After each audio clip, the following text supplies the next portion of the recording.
no lo hablamos con Eric, si va a haber clase de consulta para antes del recuperatorio, pero si quieren podemos pensar una clase de consulta. De todas maneras, como lo que también pienso, ustedes podrían escribir en el Facebook, si les parece. Una de las cosas que a esta altura del año, no quiero que suene a reto, pero yo lo que me doy cuenta por ahí es que ustedes por ahí están como acostumbrados a que nosotros le demos una clase teórica. Y en realidad, a veces eso es contraproducente, porque uno siempre da y no ve si el otro lo recibe, ¿se entiende? Y la mejor manera, como les dije, de saber si uno sabe o aprende, es si ustedes de su lado lo pueden explicar, o si ustedes, no sé, sacando cámara o no sacando cámara, pueden formular una pregunta sacándose el miedo y decirme, profe, yo no entendí lo de la fase 3, como dice su compañero, o yo puse que la fase 3 de potencial de acción, o sea, esa pavada, o solamente reformular eso en su cabeza, usted los ordena. O sea, ¿qué es lo que yo quiero comunicar? Y yo tengo que pensar en el miocito ventricular. Entonces, si el miocito tengo que pensar en un potencial de acción. Bueno, ¿qué fase? La 3. Bueno, a ver, si lo correlaciono con el electrocardiograma, ¿con qué onda podría estar? ¿Se entiende lo que digo? O sea, que ustedes se saquen el miedo y ustedes pregunten, por eso en el Facebook yo les había puesto que la clase de hoy, como ustedes ya tenían el teórico grabado y tenían el PowerPoint, era un poco de que ustedes formulen las preguntas. ¿Está bien? Yo de todas maneras les voy a compartir el Power y vamos a ir charlando sobre el Power o el cuadernillo y vamos a ir charlando sobre qué quiere decir cada cosa o qué les parece a ustedes que me aporte esa información. ¿Les parece? Sí, profe, yo te quería decir nomás que si me voy así de repente es que se me corta el internet y vuelve y me conecto y me desconecto. Ah, bueno, no hay problema. ¿Ahí ven el Power? ¿Todo lo pudieron ver? Ya a esta altura del partido ustedes tendrían que estar con la soltura, sobre todo, y esto es en broma, sobre todo aquellos que ya han aprobado los 2 parciales, ¿no? O sea, yo no voy a desaprobar a nadie, y menos aún de los que ya han aprobado, ¿no? Por supuesto. Pero bueno, esta instancia, o ya en estas últimas clases, mi idea, como les dije, es que ustedes también puedan soltarse. Bueno, entonces en este PowerPoint, que es acerca de la regulación o del equilibrio de agua y sales, o hidrosalino. Se queda acá. ¿Por qué les parece que es importante mantener el agua y el contenido de iones en el organismo?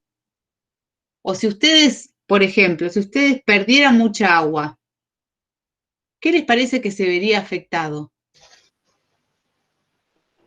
Mantener el medio interno. Bien, el medio interno se va a alterar. ¿Qué cosas del medio interno se pueden alterar? ¿Qué tiene el medio interno? Bien, pH, iones, ¿qué más tiene? La glucosa. Sí, pero ¿qué más? Líquido, agua. Agua, bien. Si yo pierdo agua, la relación entre agua y los iones, ¿cómo se llama? La osmolaridad. La osmolaridad. Es muy importante ese concepto. Por eso es necesario que en el organismo se mantenga cierta osmolaridad. Y el agua, ¿por qué también es importante? ¿Qué es lo que me mantiene en el organismo o del medio interno? La hidratación. Bien, la hidratación. ¿Y de qué otra manera puedo perder volumen? Que uno a veces lo piensa como me deshidrato o tomo más agua, pero hay otra cosa importante. Si yo me accidento. ¿Hemorragia? Bien, la hemorragia. Si yo tengo un accidente. Bien, si yo tengo un accidente y pierdo sangre, voy a tener una hemorragia. eso también me va a afectar al equilibrio hidrosalino, ¿se entiende? Voy a perder agua y voy a perder sales. Y uno de los conceptos, no me acuerdo si yo lo había puesto en el Power, uno de los conceptos que es muy importante en relación a la hemorragia y a los mecanismos que se van a activar es el volumen circulante efectivo. ¿Por qué? Porque el corazón está todo el tiempo bombeando los 5 litros por minuto, ese volumen minuto que nosotros le decimos, o gasto cardíaco. Ahora, si yo tengo una hemorragia, ¿a ustedes les parece que va a poder bombear esos 5 litros por minuto como necesitan los tejidos? No. No. Se van a activar un montón de mecanismos para justamente tratar de compensar esa deficiencia. ¿Está bien?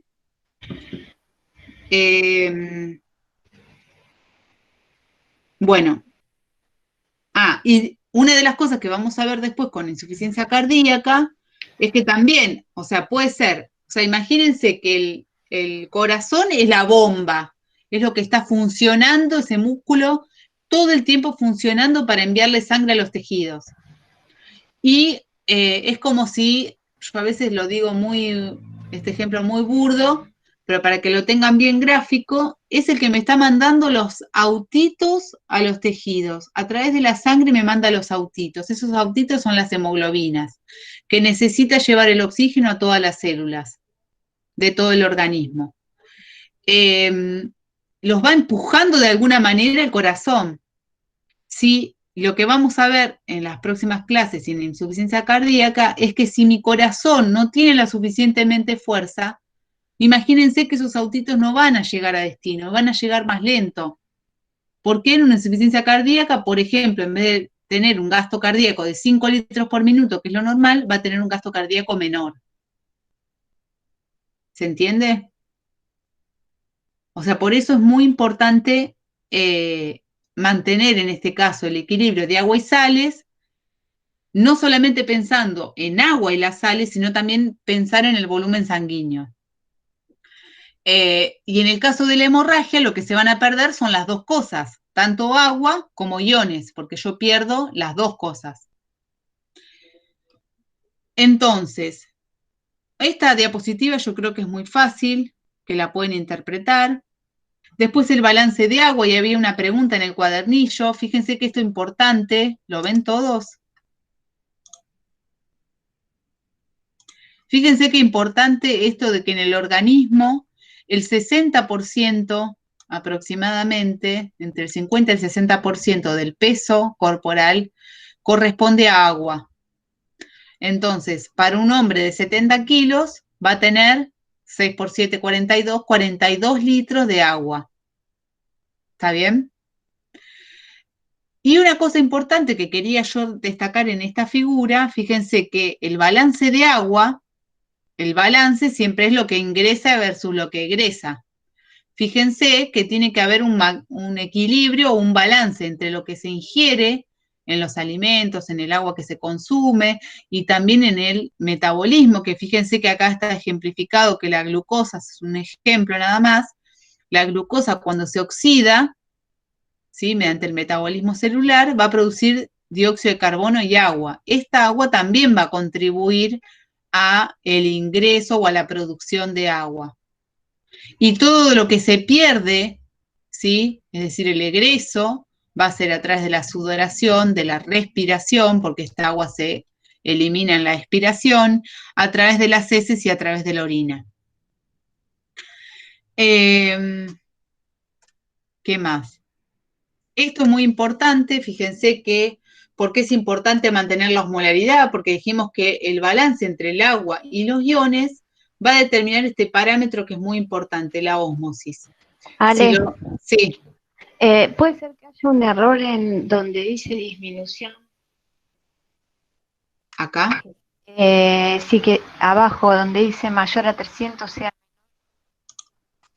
Puede ser. Sí, sí.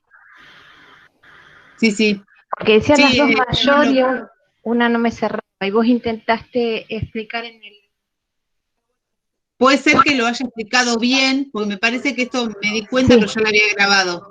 Me Sí, di sí, cuenta sí. del error y lo expliqué bien, pero está mal escrito, sí. O sea, esta diapositiva lo que apunta, fíjense que si la persona tiene 70 kilos, dijimos el 60% va a ser agua. O sea que va a tener 42 litros, que van a estar distribuidos en el líquido intracelular, que es decir, en una célula, si esto se representara una célula, este rectángulo celeste, va a tener 25, es decir, el 60% de los 42 son 25 litros en todas las células del organismo, y el resto en el líquido extracelular, que va a ser el 40%. Lo que nosotros llamamos medio interno, como dijimos en las clases anteriores, el medio interno es el líquido extracelular. Siempre nos vamos a referir a esto, al líquido extracelular. Y del líquido extracelular vamos a tener en cuenta lo que esté bañando a las células, es decir, el líquido intersticial, y ahí hay un proceso importante que es la formación de edema, que nosotros me parece que no la vimos, y también el plasma, ¿sí? Que va a ser parte de este líquido extracelular y por lo tanto del medio interno. Ahora, ¿cómo el organismo se va a enterar de que tiene un desbalance en ese equilibrio que tenía de agua y sales? Siempre va a ser censando el líquido extracelular. El líquido intracelular vamos a ver que se va a poder mover, y en cuanto a la ósmosis, siempre va a detectar esto que estamos poniendo acá, es decir, la cantidad de iones y de agua, esa relación. ¿Por qué? Porque la ósmosis o la osmolaridad se refiere a lo que se llaman las partículas osmóticamente activas. ¿Por qué osmóticamente activas? Porque son las capaces de mover el agua. Los iones dijimos que necesitan canales para moverse, pero si hay un desbalance en las concentraciones de un lado y del otro, lo que va a ocurrir es que lo que vamos a hacer es, o lo que se va a producir, es el movimiento de agua a través de la ósmosis. Siempre el agua se va a mover para tratar de diluir lo que esté más concentrado. Entonces, como le dije acá en la flecha del lado izquierdo, si hay un aumento de la osmolaridad, es decir, tengo muchas partículas en menos volumen de agua, justamente en el líquido extracelular, el agua se va a mover para tratar de diluir. Y bueno, ahora si esto está como más concentrado, el agua del líquido intracelular se mueve saliendo y la célula se va a encoger. Y pasaría lo contrario si yo tengo una disminución de la osmolaridad del líquido extracelular. Quiere decir que tengo menos iones y más agua respecto al intra, por lo tanto el agua entra.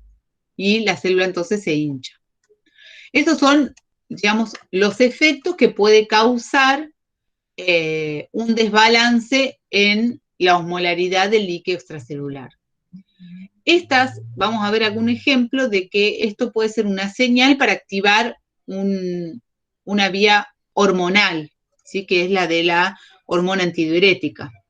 Pero siempre va a haber ciertos rangos por los cuales el organismo va a tratar de defenderse de estos cambios bruscos, ¿sí? Y ante estos cambios de osmolaridad y de volumen de agua, como vamos a ver, el organismo va a activar o poner en marcha hormonas para que puedan regular y volver la osmolaridad a lo normal. Entonces, antes de eso yo les había puesto este dibujito de la nefrona, que es muy básico. Fíjense que ustedes ya lo vieron, pero el sistema, la nefrona tiene una parte que es tubular y una parte que es vascular, que los dos son importantes para justamente que se produzcan estos fenómenos que son la filtración, la reabsorción y la secreción. En la filtración se filtra, fíjense que estos son los capilares glomerulares, se filtra el líquido hacia los glomérulos. ¿Qué cosas se filtran y qué no? ¿Se filtra glucosa? No. ¿Quién dice que sí, quién dice que no? Sí, No. se filtra. La glucosa. Lo que Después pasa es se que después se reabsorbe. reabsorbe. Ah, Perfecto, Claro. muy bien. Se filtra, pero se reabsorbe. ¿En dónde se reabsorbe? ¿Se acuerdan? En el túbulo contorneado proximal. Perfecto, en el túbulo contorneado proximal. ¿Y qué había en el túbulo contorneado proximal? Para que se pueda reabsorber. Canales. No eran justo canales. Se reabsorbe con el sodio. Hay unos transportadores que son los SGL, T1 y T2, y principalmente el SGLT2, esos transportadores, como ingresan la glucosa junto con el sodio, tienen esa capacidad de saturarse, o tienen, en realidad es una limitación que es la saturación. Entonces, si la persona tiene un pico de hiperglucemia, ¿sí? O en realidad más que un pico es diabético y no se controla, imagínense que se está filtrando un montón de glucosa, mucho más de los 70-110 miligramos por decilitro. Cuando pasen por esta parte, y si yo acá tengo en el túbulo proximal, imagínense que está representado acá el proximal, pasan por ese transportador y ese transportador los reabsorbe. ¿Cómo? Porque van a pasar de la luz del túbulo hacia los capilares. Pero esa capacidad de reabsorción es limitada porque esos transportadores, como dijimos, se saturan. Eso ya lo vimos anteriormente. Y si se saturan, imagínense que van a reabsorber los 70-110 miligramos de decilitro. Más de eso, no pueden. Sí, en realidad es más. Creo que son 200 miligramos de decilitro. Ahí encontraríamos glucosa en la orina, si se saturan. Si se saturan, voy a obtener glucosa en la orina, porque el resultado de la orina, que es lo que se excreta, va a ser lo que se filtra menos lo que se reabsorbe, porque fíjense que lo que va en la orina acá, se le resta la reabsorción porque eso vuelve a la sangre y se le suma lo que se secreta. ¿Está bien? Bueno. Y en este gráfico es para decir justamente lo de la función renal, que lo que puede hacer es conservar el agua, pero una vez que se pierde esa agua, mágicamente no la puede volver a tener. Fíjense en este gráfico, yo les puse que tenemos en el riñón entrada y salida de agua. Tenemos una cierta tasa de filtración glomerular, que es lo que se mostraba anteriormente a este nivel, tasa de filtración glomerular. Fíjense que parte de ese líquido es regulado por las arteriolas aferente y eferente. En este caso, si la filtración glomerular, si yo hago vasodilatación en la aferente, que sería acá, si en la aferente hago vasodilatación, va a aumentar la filtración. Si yo hago vasoconstricción en la eferente, aumenta la filtración. Es para justamente mencionar ese tipo de regulación a nivel de la filtración. Y luego, lo que podemos tener es que esa cantidad de líquido que se filtra puede perderse a través de la orina, es decir, en el proceso de excreción. U otra parte puede ser reabsorbida. Fíjense acá que en esta línea punteada lo que quiere decir es que va a haber un cierto límite, un cierto volumen de líquido que puede ser que se filtra. Es decir, yo tengo que tener cierta cantidad de líquido en el organismo para que pueda ser filtrada. Porque fíjense que si yo lo tengo hasta acá, si yo estoy muy deshidratada, ¿qué va a pasar con la filtración? A ver si me pueden decir.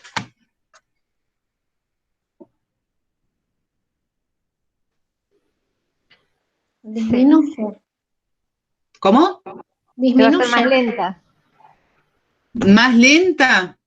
Imagínate que si yo estoy bien hidratada, tengo mi volumen de agua hasta acá, porque va a ser, tengo el volumen de líquido corporal es todo esto.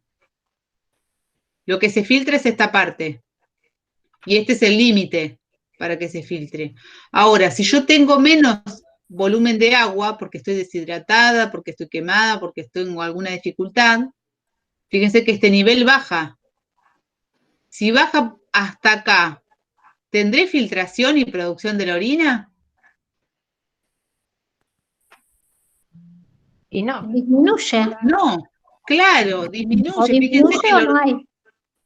claro, el organismo, o en realidad los riñones, van a tratar de conservar el agua. Es decir, si mi volumen de líquido o del medio interno baja demasiado, lo que se va a observar es que se deja de producir orina. ¿Por qué? Porque queremos conservar el agua.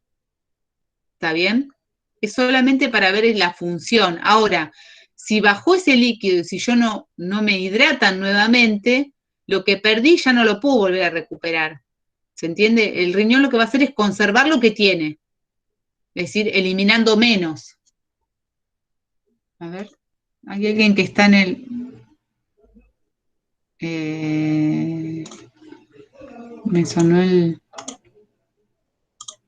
Ahí está. Bueno, volvemos.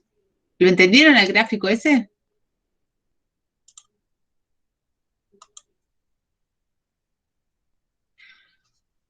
¿Alguien que me conteste? Sí, profe. Bueno, entonces fíjense, en este, en este es cómo es la respuesta del organismo. Si yo bebo grandes cantidades de agua, voy a producir una orina diluida. Fíjense que la osmolaridad del plasma, sí, que esta sangre que es la que se filtra, tiene una osmolaridad de 300 milosmolar, que es lo normal. Se filtra y pasa a tener una osmolaridad de 300, incluso en el túbulo proximal. Pero una vez, ¿sí? En el túbulo proximal tiene como función principal la reabsorción, se llama constitutiva, es decir, hay muchos transportadores acá que van a reabsorber el bicarbonato que se pierde, la glucosa que se, no que se pierde, perdón, el bicarbonato que se filtró, el bicarbonato que se filtró, la glucosa que se filtró, el cloruro de sodio, etcétera. Cuando pasa en esta parte, que es el asa de Henle, el asa de Henle lo que tiene es que su función principal es la de concentrar la orina. Por eso, nosotros siempre damos un ejemplo de que los animales que viven en el desierto, particularmente en un roedor del desierto, tienen un asa de Henle muy larga. Fíjense que él necesita concentrar la orina. Concentrar la orina implica guardarme el agua. ¿Está bien? ¿Entienden eso? Y fíjense que en condiciones normales, ¿se entendió? Sí, profe. Bárbaro. Entonces, fíjense que en condiciones normales, una vez que sale del asa de Henle, la osmolaridad es menor que la de la sangre, ¿sí? Con la que entró. Es decir, hipotónica de 200 es menos que 300 milosmolar. En condiciones normales, si yo no quiero conservar agua, ni, digamos, si tengo un nivel de hidratación normal, voy a producir una orina más diluida, si se quiere, más hipotónica. Ahora, si yo quiero conservar agua, este mecanismo que lo vamos a ver en un ratito, que se llama contracorriente, en el asa de Henle, lo que va a hacer es concentrar la orina para que cuando pase por acá, fíjense que esta solución que es hipotónica, tiene más agua que iones, a través de la hormona antidiurética, esa que va poniendo canales que se llaman acuaporinas en esta zona, lo que va a hacer es que el agua se reabsorba. Y no es que va a lavar a esta parte que es la médula, que es hiperosmótica. ¿Por qué? Porque tiene asociado, siempre acuérdense, al vaso. En este caso, si tengo una arteriola aferente y una eferente, la eferente va a ir acompañando el recorrido tubular, ¿sí? Y que van muy juntitos, de manera que si yo estoy reabsorbiendo, se va a reabsorber hacia la sangre. ¿Sí? No es que queda acá esta agua que se reabsorbe y queda en la médula, si no se lavaría la médula. Bueno, y esta es otra de las respuestas, entonces, que si la persona quiere conservar el agua, como les dije, se va a producir una orina concentrada. ¿Por qué mecanismo? Por el de mecanismo contracorriente y la hormona antidiurética. Antidiurética, es decir, voy a hacer menos pis y muy concentrada.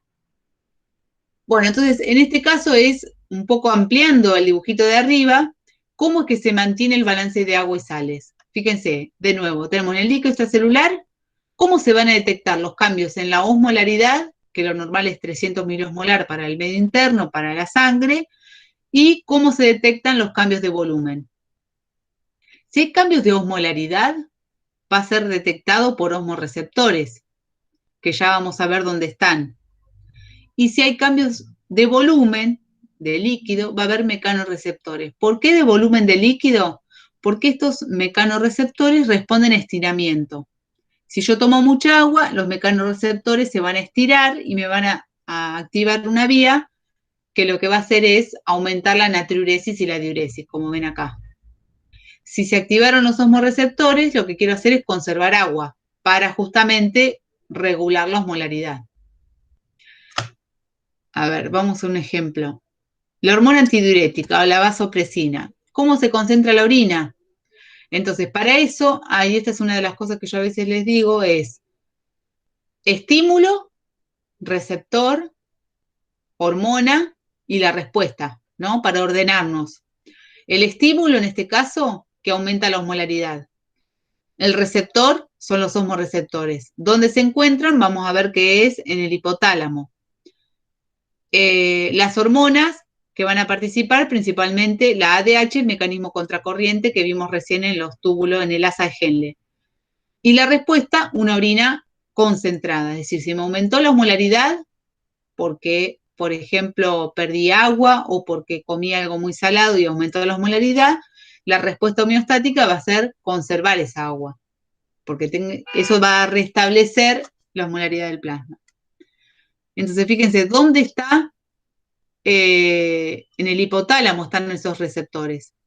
Acá, como les dije, si hay un aumento de la osmolaridad del líquido extracelular, que están en el hipotálamo, fíjense en estas regiones del hipotálamo, se va a sintetizar la vasopresina o ADH, antidiurética.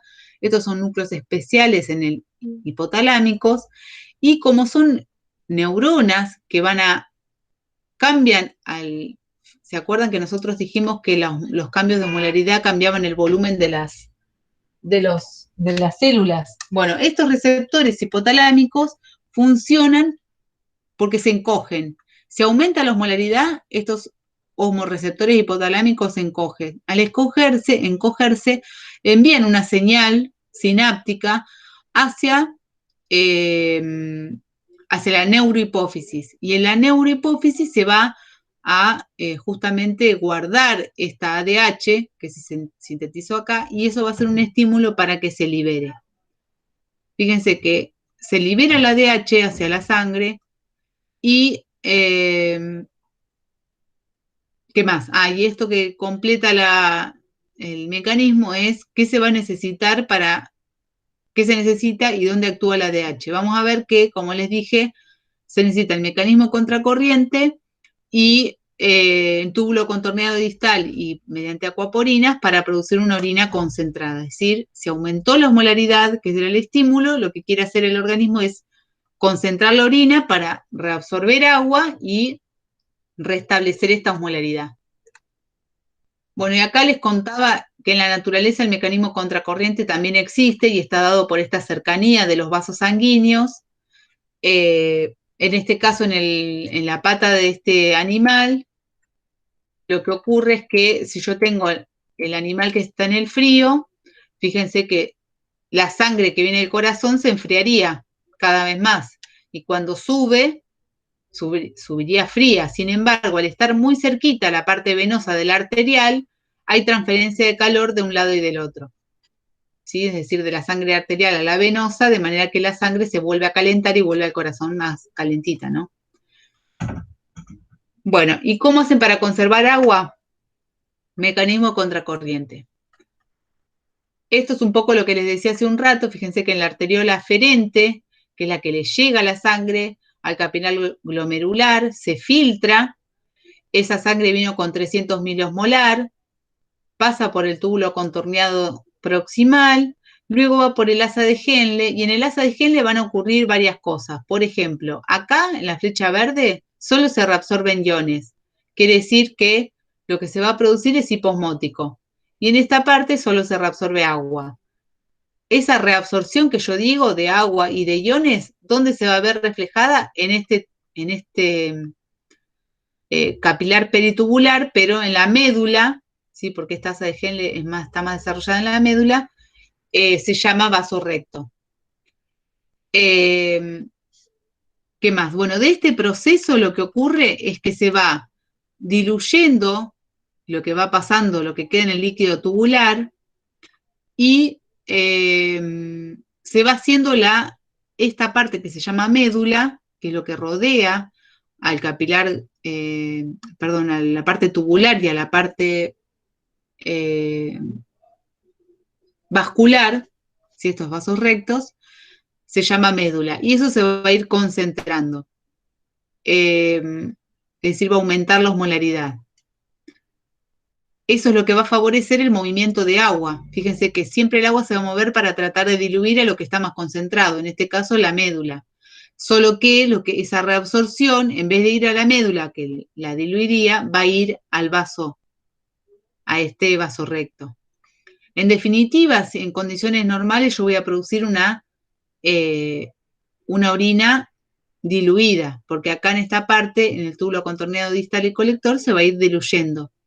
Ahora, en el mecanismo contracorriente, y si hay un aumento de la osmolaridad, lo que va a pasar es que la aquaporina es un canal de agua que se va a poner en la membrana del túbulo colector.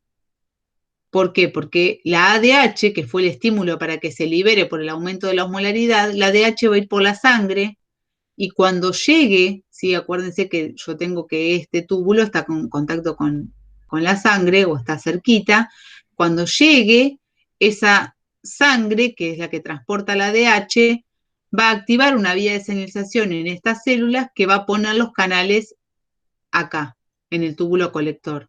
Entonces ahora se genera una diferencia osmótica para que el agua pueda ser reabsorbida, es decir, el agua se reabsorbe y al reabsorberse va a pasar a la sangre y va a tratar de restituir la osmolaridad del plasma.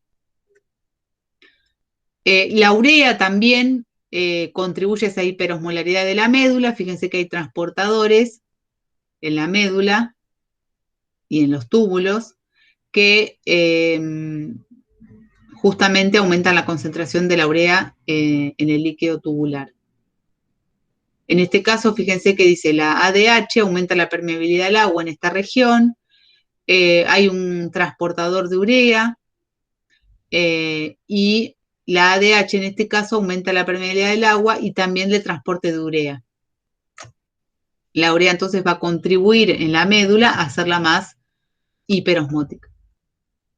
Bueno, este es el mecanismo que yo les decía, que la ADH va a ir por la sangre, llega a esta célula del túbulo distal y colector, va a activar una vía de señalización. ¿Se acuerdan que ustedes habíamos dicho que la hormona, para que pueda actuar, necesita un receptor? Entonces, cuando tenemos este receptor, lo ve, se activa una vía de señalización mediada por GS y adenilato ciclasa que va a activar la fosforilación de unas vesículas que tiene la aquaporina y va a hacer que se pongan en la membrana que da a la luz del túbulo distal y colector. Entonces, el agua que va a pasar por ahí, en vez de ser parte de la orina, vuelve, se reabsorbe. Entonces, esa agua va a ir de nuevo a la sangre. En este caso, ¿me siguieron con la explicación?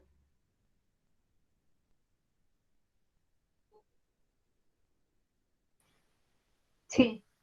Buenísimo. Yo solo miro la pantalla, así que no los veo a ustedes. Así que Sí, cada profesora. tanto contéstenme porque parece que estoy hablando sola. Justamente con eso que no ve el chat, Marisa Orsuza hizo una buena pregunta que dice, ¿qué consecuencias puede ocasionar tomar demasiada agua en poco tiempo? Digamos unos 3 litros en 2 horas. Nada. Si tu sistema humoral anda bien, no va a pasar nada. Vamos a ver ahora, creo que es la que sigue. El péptido natriurético auricular es el que se activa, se libera cuando hay un exceso del volumen de líquido extracelular. Una de las cosas que les decía es que hay algunas enfermedades que les suelen llamar diabetes insípida, pero en realidad no son diabéticos, sino que les dieron ese nombre por los síntomas que se asemejaban a la diabetes. Las personas que no tienen este receptor, por ejemplo, no pueden concentrar la orina y esas personas van a hacer una orina muy diluida, porque fíjense que están perdiendo todo el tiempo el agua, y lo que las hace parecidas a los síntomas de la diabetes es que consumen mucha agua, justamente porque están perdiendo mucho, tienen mucha sed, tienen polidipsia, que es lo de la sed, poliuria, que orinan mucho, y me falta una más, polidipsia, poliuria, bueno, y me falta uno que no me acuerdo. Puede ser, polifagia es el que come mucho, pero ese es en el caso de los diabéticos. esta enfermedad que te falta el receptor, tenés polidipsia, poliuria y me falta uno más. Bueno. ¿Eso no Ale, de perdón. noche? ¿Icturia es? ¿Algo así? ¿Cómo? Que orinan de noche, se levantan a hacer pis a la noche. Sí, Los diabéticos. pero este es, sí, los diabéticos sí. Tienen mucha sed y orinan muy seguido. Justamente porque Ale, tienen pero- desregulado. Sí, Ale, perdóname, ¿cuál era el receptor que no tienen, que no escuché bien? el receptor de la antidiurética, este Ah. receptor. Pueden tener un problema a nivel del hipotálamo. Son unas enfermedades o nefropatía o un tipo de enfermedad particular. ¿Dónde estaba el dibujito? Acá. O sea, puede ser que estas células no produzcan la ADH, o sea, que no van a haber circulante, o sea, en la sangre, en la muestra de sangre, no van a tener ADH antidiurética, o puede pasar lo que les dije, es que no tengan este receptor. Entonces, esas personas, cualquiera de los dos sea, no van a poder concentrar la orina. Fíjense que uno a veces realiza un proceso fisiológico y no se da cuenta de la importancia que tiene que tenga una homeostasis y que le funcione bien todo, ¿no? Bueno, pasamos a este tema. Este no es complejo, pero tiene sus detalles. Una de las cosas que les había comentado yo es que ¿qué ocurría si había cambios de volumen? ¿No? Habíamos dicho que podíamos tener cambios de osmolaridad y cambios de volumen del líquido extracelular. Si yo tengo cambios de volumen, ¿quiénes lo van a, ese va a ser el estímulo, quiénes lo van a detectar? Y bueno, los mecanorreceptores. ¿Dónde van a estar? En el seno carotidio, en la carótida, en la aorta, en la arteriola aferente renal, en las aurículas. Estos mecanorreceptores son los que van a sensar los cambios de volumen. Y acá es importante este concepto que yo les decía hace un rato, que es el del volumen circulante efectivo. ¿Por qué? Porque para el organismo conservar un volumen de sangre normal o funcional refleja que va a perfundir bien a los tejidos, es decir, que va a irrigar bien a los tejidos.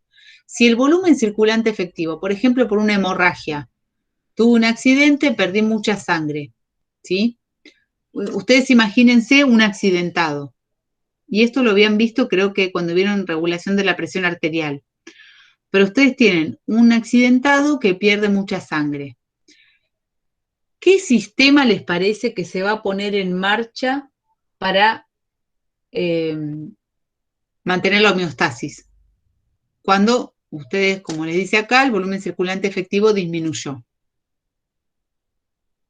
El sistema de renina, angiotensina, aldosterona. Sí, este sistema en realidad se activa más en los casos crónicos. ¿El sistema simpático? El simpático. Perfecto, el simpático, porque la regulación, en el caso de la persona que tenga la hemorragia aguda, fíjense que, ¿vieron en las películas que les dicen, ay, no te vayas, y le agarra la mano y le dicen como que no se duerma, de alguna manera, es porque si se duerme de alguna forma es como que no le llega agua, no le llega sangre al cerebro, ¿sí? O sea, lo peligroso de eso es que se pierda tanto volumen de que el volumen circulante efectivo no llegue a irrigar a todos los tejidos, en este caso el cerebro. Entonces, si ustedes ven a la persona desmayada, y como bien dijeron, la respuesta homeostática de la persona que está no desmayada, sino accidentada, la respuesta homeostática que va a tener su organismo va a ser activar el sistema nervioso simpático. ¿Por qué? Porque el volumen circulante efectivo, que es lo que está irrigando al corazón, y como yo les dije que el corazón era como la bomba que mandaba esos autitos, imagínense que los autitos son los que van por la sangre. Ahora, si yo esos autitos, en vez de mandarlos a los tejidos, los estoy sacando afuera del organismo, el tejido va a ser demandante de ese oxígeno o de ese autito. Ahora, ¿cómo va a ser, o la respuesta homeostática le va a decir al corazón? Bueno, el simpático, aumentar el gasto cardíaco, aumentar la frecuencia cardíaca, aumentar el volumen sistólico. ¿Para qué? Para tratar de que le llegue sangre a todos los tejidos. ¿Se entiende? Ese era el mecanismo de regulación rápida, porque Claro, el otro es más exactamente. lento, tarda días. Claro. ¿Por qué? Porque vamos a ver que los transportadores y todas estas vías renales necesitan de la síntesis de proteínas. Como ustedes vieron al principio de año, cuando estudiaron lo que era el núcleo y la síntesis de proteína, que implicaba el ADN, el ARN mensajero, el ribosomal, etcétera, transferencia, todos esos eran importantes para la síntesis de proteínas.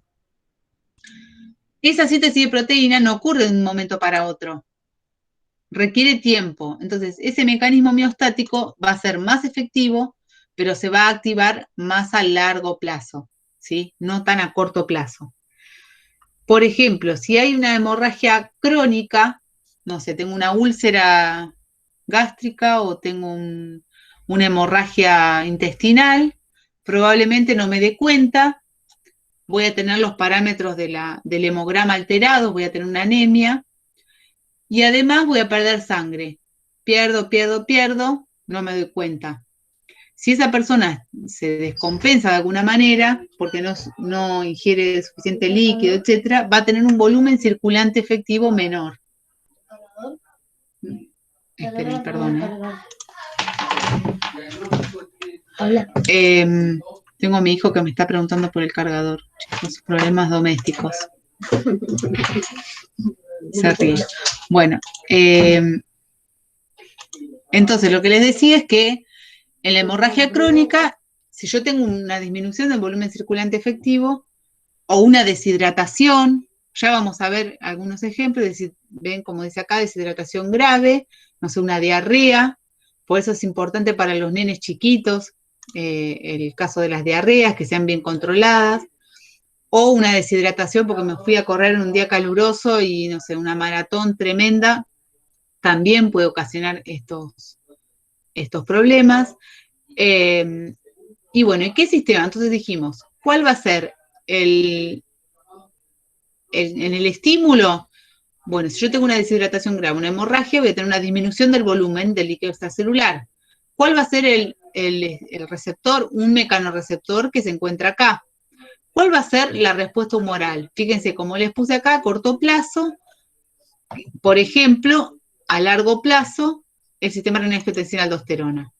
Y después vamos a ver el péptido natriurético auricular para el caso opuesto, es decir, si yo tengo un aumento del volumen, no una pérdida, si yo tengo un aumento del volumen, ¿cuál es la respuesta homeostática? Es decir, me tengo que eliminar ese exceso de agua a través de la orina. ¿Cómo? A través del péptido natriurético auricular. Entonces, en este caso, es el sistema renina, bueno, esto ya lo hablamos. Acá está, el sistema renina-angiotensina-aldosterona. Fíjense, ¿cómo se inicia este sistema? El estímulo que fue una disminución del volumen del líquido extracelular, que obviamente que disminuye, o por una hemorragia, quiere decir que va a ir circulando menos sangre de lo normal, va a ser detectado por la arteriola aferente. En la arteriola aferente, no veo el dibujo, en la arteriola aferente hay un tipo de células especiales, que son las células granulares, que son las que secretan, es decir, lo que van a censar son como mecanorreceptores, que censan que va a ir menos volumen de lo normal. ¿Sí? Si yo tuve la hemorragia, va a ir menos sangre por el riñón. Se va a irrigar menos en este caso. Si se riega menos, estas células se van a, en vez de estirarse, como que se encogen y van a activar una vía humoral, en la cual van a secretar la renina, la secretan a la sangre, y la renina, fíjense, por eso acá está el dibujito del riñón que secreta con el más la renina, va a romper el angiotensinógeno que viene del hígado. Este angiotensinógeno se activa en angiotensina 1. La angiotensina 1, cuando pasa por los pulmones y también a lo largo de los vasos sanguíneos, en los vasos sanguíneos de todo el cuerpo, también se sintetiza esta enzima que se llama enzima convertidora de angiotensina, la ECA1, y esta lo que va a hacer es romper esta angiotensina 1 en angiotensina 2. La angiotensina 2 es el péptido que es más activo y es más vasoactivo, se dice. ¿Por qué? Porque es el que va a actuar a nivel de los vasos sanguíneos haciendo vasoconstricción. Fíjense que ustedes acá yo le dije que la respuesta va también a tener injerencia sobre el sistema vascular. Entonces, va a ser vasoconstricción para aumentar la resistencia periférica. Va a actuar la angiotensina 2 a nivel de la corteza suprarrenal para producir aldosterona. Y si se produce aldo, lo que va a ocurrir es que va a aumentar la reabsorción de agua y de sodio. Es decir, que si yo perdí sangre, pierdo iones y agua, la vía de la aldosterona me va a ayudar a recuperar ese sodio. Por otro lado, la angiotensina 2 va a producir a nivel del hipotálamo, estimular la ADH. La ADH, como dijimos, va a concentrar la orina. ¿Cómo? Y en este caso probablemente esta persona no orine, pero lo que va a hacer es, principalmente a nivel del riñón, reabsorber agua. Quiere decir que estoy restableciendo iones y agua que perdí. Y por otro lado, también estimulando al cerebro, u otra parte del hipotálamo, va a estimular la sed, es decir, que la persona ingiera agua. ¿Se entiende? Entonces tenemos sistemas renina, angiotensina, aldosterona. Y por último, en el caso del péptido natriurético auricular, en este caso el estímulo va a ser un aumento del volumen de agua, es decir, un aumento del volumen del medio interno, es decir, del líquido extracelular, que eso va a ser detectado, que fíjense que si aumenta el volumen de agua, disminuye la osmolaridad. Esto va a inhibir la liberación de ADH. Y en cierta manera es una respuesta beneficiosa, porque si yo bebí mucha agua, no quiero que mi riñón siga reabsorbiendo agua, porque va a contribuir a este aumento del volumen del líquido extracelular. ¿Se entiende? Sí. Entonces, Sí. si yo bebí grandes cantidades de agua, la respuesta homeostática va a ser producir grandes volúmenes de agua, de orina diluida. Entonces, beber agua activa los mecanorreceptores. Estos mecanorreceptores se encuentran principalmente en las aurículas. Estos se estiran, porque al aumentar el volumen se estiran y activan una vía que van a hacer la inhibición, como les dije, para que no se libere el ADH. Va a disminuir la permeabilidad al agua de las células del túbulo distal y colector, disminuye la reabsorción de agua, disminuye la osmolaridad de la orina, y lo que ocurre es que disminuye la diuresis, aumenta la diuresis y la natriuresis. A ver si tengo otro más. Y por supuesto que esta inhibición de los osmoreceptores hipotalámicos disminuye la sed y disminuye la ingesta de agua. Acá en este dibujito se puede ver que la expansión del volumen, que como dijimos es un aumento, va a aumentar o va a activar a los mecanorreceptores que se expanden en las aurículas, activan el péptido natriurético auricular. Esto por un lado va a hacer vasodilatación, va a inhibir a la corteza suprarrenal para que no se produzca aldosterona, no angiotensina 2, y por otro lado va a aumentar la natriuresis y disminuye la renina, ¿no? Natriuresis y diuresis, es decir, se van a eliminar grandes volúmenes de agua, de orina diluida. Y en este caso, a ver si es este. Bueno, en este caso son ejemplos. Fíjense que desde el punto de vista clínico, a los médicos les interesa conocer cómo está el medio interno, y ante cambios de volumen o de osmolaridad de ese medio interno, lo que va a ocurrir son condiciones que van a determinar, ya sea si hay un aumento de la ingesta de agua, eso va a activar mecanorreceptores, es decir, va a haber una expansión del volumen, hiposmótica porque disminuyó la osmolaridad. Podemos tener una ingesta de comida muy salada que va a aumentar, es decir, si aumenta la ingesta de comida salada, aumenta la osmolaridad. Fíjense que este aumento de la osmolaridad se acompaña de un aumento del volumen. Y usted me va a decir, pero ¿cómo? ¿Por qué? Si aumenta la osmolaridad, debería disminuir el volumen. Sin embargo, siempre acuérdense que el agua se mueve para tratar de diluir a lo que esté más concentrado. En este caso, el agua del líquido intracelular sale y eso contribuye al aumento del volumen del líquido extracelular. Por eso es una expansión, porque aumenta el volumen del líquido extracelular. Hiperosmótica quiere decir porque esa comida salada aumentó la osmolaridad. En el caso del edema, bueno, no lo vimos, no lo vamos a ver. En la hemorragia, en la diarrea y en las quemaduras, fíjense que voy a tener una disminución del volumen circulante efectivo y va a ser isosmótica porque con la hemorragia yo pierdo sangre, es decir, pierdo agua y iones. En la diarrea se pierden igual, iones y agua, y en las quemaduras lo mismo. Una diferencia hay con la sudoración excesiva. El sudor es hiposmótico. Es decir, que una sudoración excesiva quiere decir que voy a perder agua.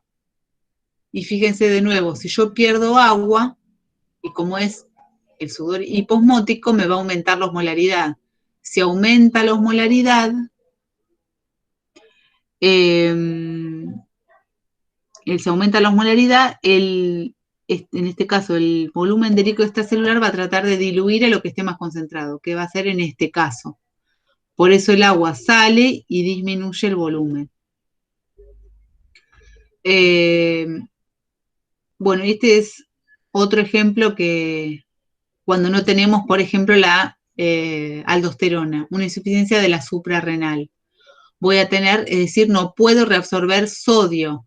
Si no puedo reabsorber sodio, fíjense que la osmolaridad disminuye, y al disminuir la osmolaridad, voy a tener una disminución o una contracción del volumen.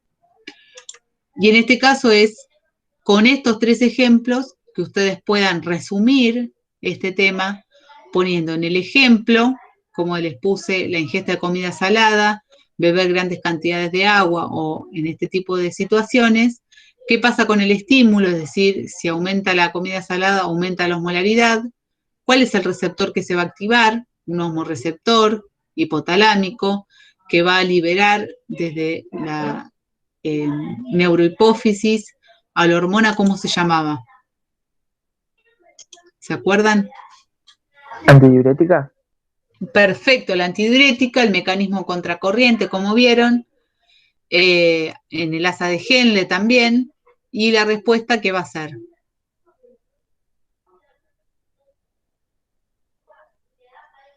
¿Qué respuesta voy a tener? ¿Una disminución de la osmolaridad?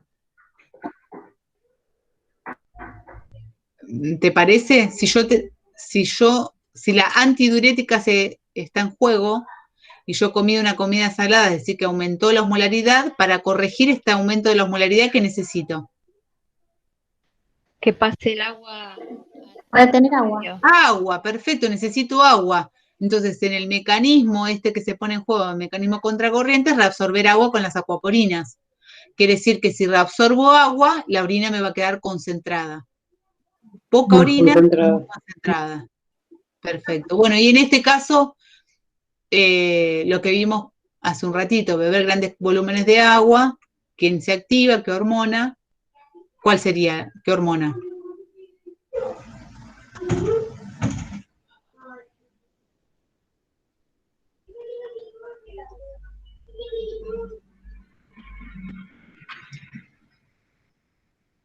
Si se beben grandes volúmenes de agua, se aumenta el volumen del líquido extracelular y se inhibe o disminuye, perdón, la osmolaridad, por lo tanto se inhibe la DH.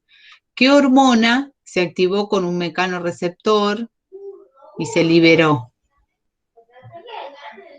Acá Gilda pone la antidiurética.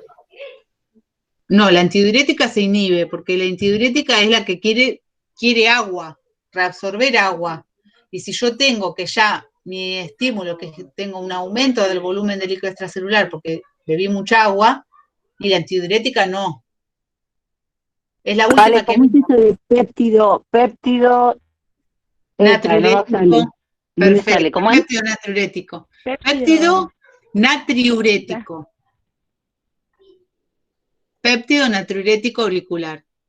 Perfecto. Bueno, y en este caso, hemorragia crónica, diarrea crónica, quemaduras extensas, si disminuye el volumen del líquido extracelular, disminuye la presión arterial, lo que va a pasar es quién se activa.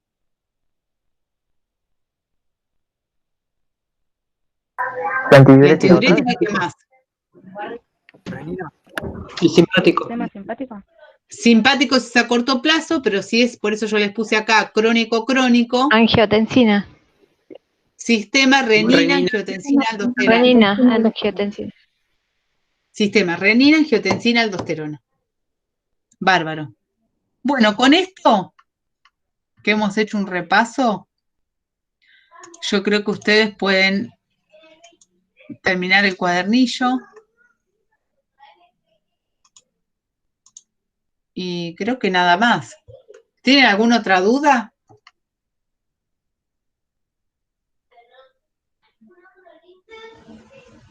O sea, yo lo que les recomiendo es que vuelvan a ver los videos, que traten de hacer un resumen.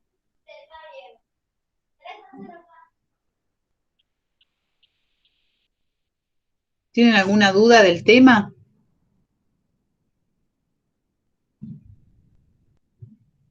Por ahora no, profe. Bueno, yo voy a hablar con Eric porque tenemos entonces insuficiencia cardíaca, ejercicio y endocannabinoides. Y el final es el 9 de noviembre. Por ahí ver...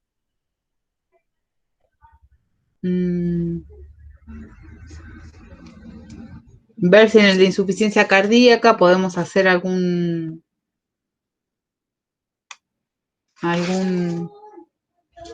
Ah, pero es más, me parece que Eric me dijo que en la insuficiencia cardíaca ustedes tienen video grabado. Salvo que tengan dudas muy puntuales, si quieren podemos dejar esa fecha para hacer un simulacro de final.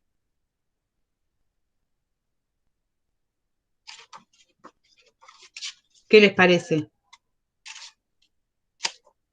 O sea, si hacemos simulacro de final, ustedes para el 4 de noviembre tendrían que estudiar como para el final. Sí, 9 de noviembre, los que estén preparados. No es necesario que ustedes se presenten el 9 de noviembre. Acá ustedes pueden elegir la fecha que les convenga, siempre y cuando ustedes deben tener algún tipo de reglamentación que les dice que hasta tal fecha no se les vence la cursada. Las otras fechas serían el 9 de noviembre y en diciembre creo que el 2 y el 14. Más o menos, así como a principio de diciembre y mediados de diciembre. Sí. ¿Las notas cuándo se van a cargar al CIU? Porque si no, no nos podemos anotar al final. Ah, eso tenemos que verlo, lo tengo que charlar con Eric. Pero algo se había dicho de eso. Lo hablo con él.